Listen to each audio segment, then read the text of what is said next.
આર્થિક રીતે હાવ મૂંઝાઈ ગયેલો છું, કારણ કે કોઈ જાતનો બીજો કઈ સપોર્ટ છે નહીં. અને હાવ અંધી ગોઠથી આમ બેન શું બોલે છે? ત્યાર હતા હેરાન થઈ ગયો. આ જ્યાં લગી છે ત્યાં લગી તો સેવા કરવાની જ છે. બરોબર, અને એ વાત સાચી છે તમારી. અને મને કીધું આશ્રમમાં મેકી દો, ગમે ત્યાં સંસ્થામાં. હું કહું ભાઈ આપણે પાણી લાવ્યા છીએ તો સેવા તો આપણે જ કરવી પડે ને.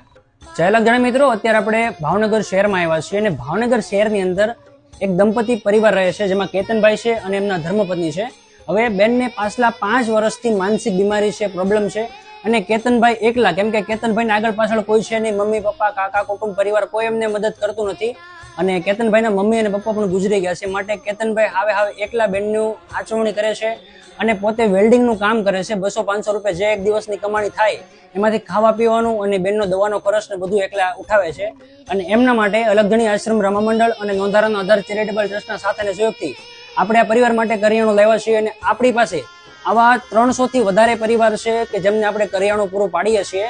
તો તમારે પણ આવી કોઈ સેવાકીય પ્રવૃત્તિમાં ભાગ લેવો હોય, સેવાના કાર્યમાં સહકાર આપવો હોય, તો તમે પણ કોઈ પણ પરિવારને કરિયાણાની કીટ દાનમાં આપી શકો છો. તમારા સાથેના સહકારથી, તમારા દીધેલા દાનથી કોઈ પણ પરિવારને 1 મહિનાનું રાશન કરિયાણું પૂરું પાડીશું. માટે સાથેને સહકાર આપજો.